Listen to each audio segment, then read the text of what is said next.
Okay, I just want to combine complex numbers, Argand diagrams, vectors, and geometry. Now these things really all go together. Okay, so I've got this complex number A, which is 4 plus 2i, and B, which is 1 plus 5i. We want to find the complex number D, such that A, B, it shouldn't be C, it should actually be OD, is a parallelogram. So that means that we're looking for this complex number D. So if you think about that, if you drew a line parallel to that, that would be that point. And this one here, that would be that point, and that would be D. So to actually find D, I want to show you how to find it using the vectors. So using the parallelogram rule, OD will equal OB plus OA. So just want to think about what is OD. Now we're going to call that W. So OD would be head minus tail for that vector. And that vector would be W minus 0. OB would be head minus tail. So it's 1 plus 5i minus 0. That would be OB plus 4 plus 2i minus 0. That would be OA as a vector. So it's going to be 1 plus 5i plus 4 plus 2i equals W. So that means W would be 5 plus 7i. That would be your new complex number D, such that OBDA is a parallelogram. So this would be 5 plus 7i. Now, I just want to relate that now to if we had the same situation, but we had this sitting out here. And I just want you to realize that this is actually exactly the same thing. So we're going to call this W, A, Z, and C can be M. Okay, so complex number M. So we want to find the complex number D in terms of M, Z, and W, such that CABD is a parallelogram.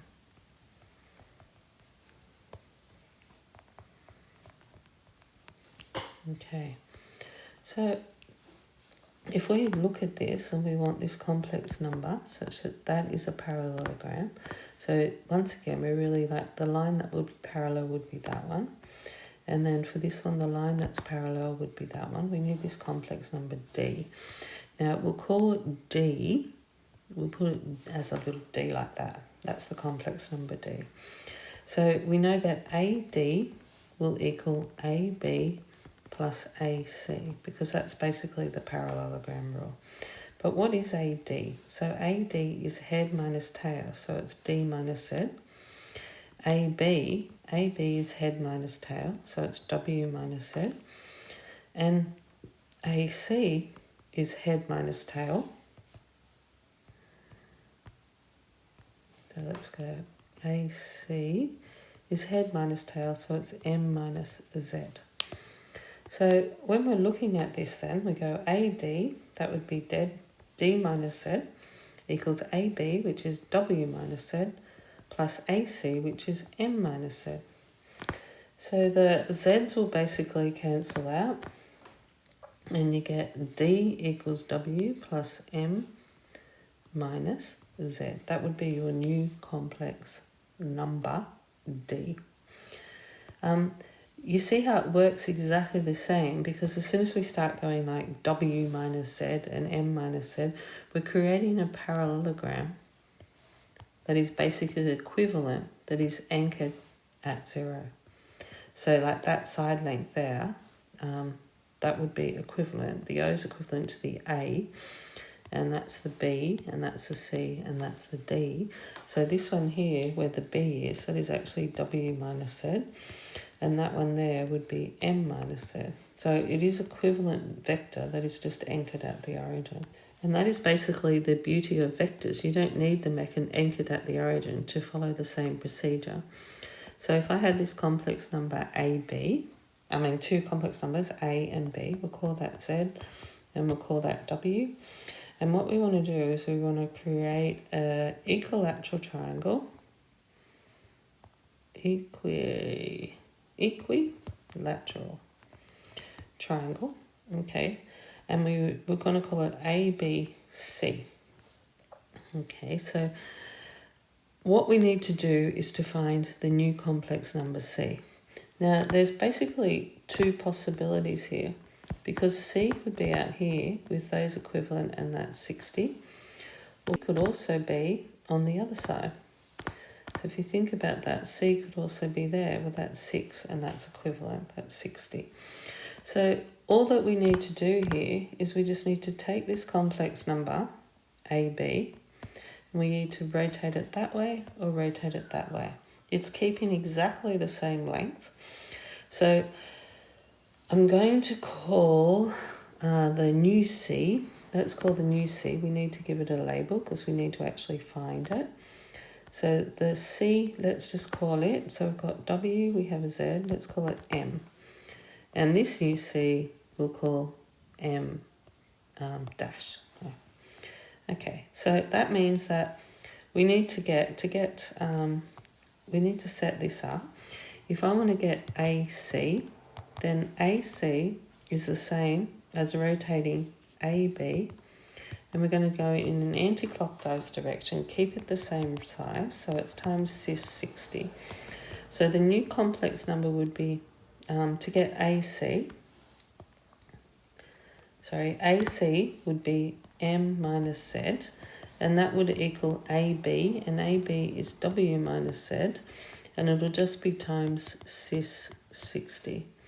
So M would be W minus Z times cis 60 plus that Z, okay? If I wanted M dash, it's W minus Z, and the only difference would be times cis minus 60 plus Z, because you just rotate it the other way. Okay, so say I wanted to form a rectangle ABCD such that, so it's ABCD such that AB equals 2 times AD. So we want to make the length twice as long as the width. So this new rectangle could be here, and this one here is twice that one there, and that would be D. Or we could also put it on the other side here, and that would be D, and it would still be twice its length. So C would have to be somewhere out there, and for this one, C would have to be somewhere out there. Now, I just want to give some values to the A. We'll call the A Z, and we'll call the B W. So if I want to find D and C in terms of W and Z, then what would I do? That's the question. Okay, and we know that this is a rectangle. All right, so first of all, let's just look at D.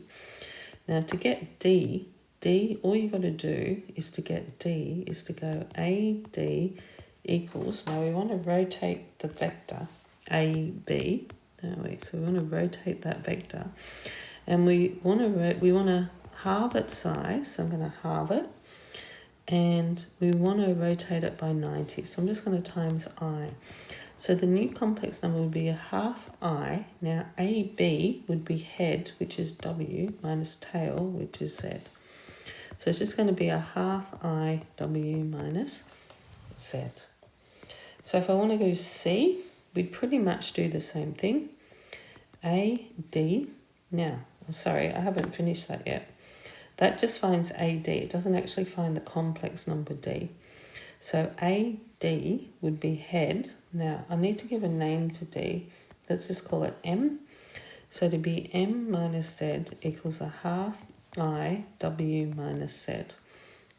So that means M is a half I W minus Z plus Z. And sometimes you might want to rearrange that, like, get a common denominator or whatever. But that's basically, that will be your new complex number, D. So if you want the complex number c, we pretty much do the same thing. m minus z, which is AD, will equal AB times a half I, but your I won't just be I because you want to rotate it the other way. So you've got a times by minus I. So it's basically going to be AB times minus a half I, and AD is M minus Z, and AB is W minus Z times minus a half I. So M will equal Z minus a half I times W minus Z, and that would be your new complex number C. Okay, I just want to talk a little bit about the diagonals and just finding a midpoint. So, and we're just going to call A, Z, B, W, and we're going to find the intersection of AD and BC, but we're also going to find C and D in terms of Z and W as well. Okay, so let's have a look at this question. So first of all, if I want to find C in terms of Z and W, well, AC is equal to AB times 2I, because you're going to rotate, half I, because you're going to rotate it 90 and you're going to halve it. So it's a half I, and AB is equal to W minus Z. AC, now C, I'm just going to call it as little c, and D I'm going to call it as little d. So that would be C minus Z equals a half W minus Z. So C equals Z plus a half I W minus Z. Okay, so that's okay, that's C.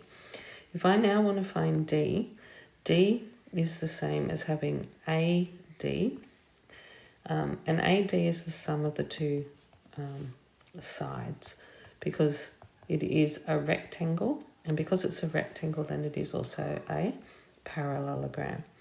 So when I'm going to do this one here, AD is equal to D minus Z. AC, well, AC is Z plus a half I W minus Z, and it's going to be plus AB, which is W minus Z. So these Z's will go out, and you get D equals Z plus W plus a half I W minus Z. So that's the complex number D. Now, if I want to find BC, I just want you to have a think about that. BC, and I just want you to think, if you want to get the midpoint, you actually have two ways of doing this. To get the midpoint, all you need to do is to get the midpoint of those two complex numbers. So it's C plus W on 2, or it could be D plus Z on 2. And you just have to do it basically using the complex numbers, because we know the diagonals of a parallelogram intersect. The diagonals of a parallelogram intersect and they bisect each other.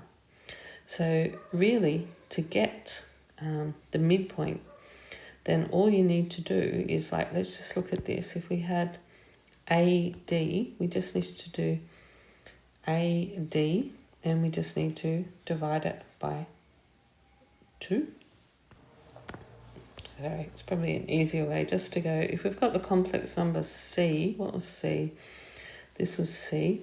So I've got this complex number C, and we have the complex number B, which was W. And because we've got the actual complex numbers, if we just add them together and divide by 2, a half I W minus Z, and then you add on W, and then you just divide it by 2, that would be the complex number that actually represents the midpoint. So in order to get the midpoint, you just need to make sure that you have the complex numbers, and you just do what you normally do in coordinate geometry, add them together and divide by 2. I think the beauty of complex numbers is that they're just the same as coordinate geometry, because you just have like an x component and a y component. And when you have an I in there and you add it to another complex number, all that it will do is it will add the x components together and the y components of that complex number together. And that's why you can simply just get the two complex numbers, add them together and divide by 2.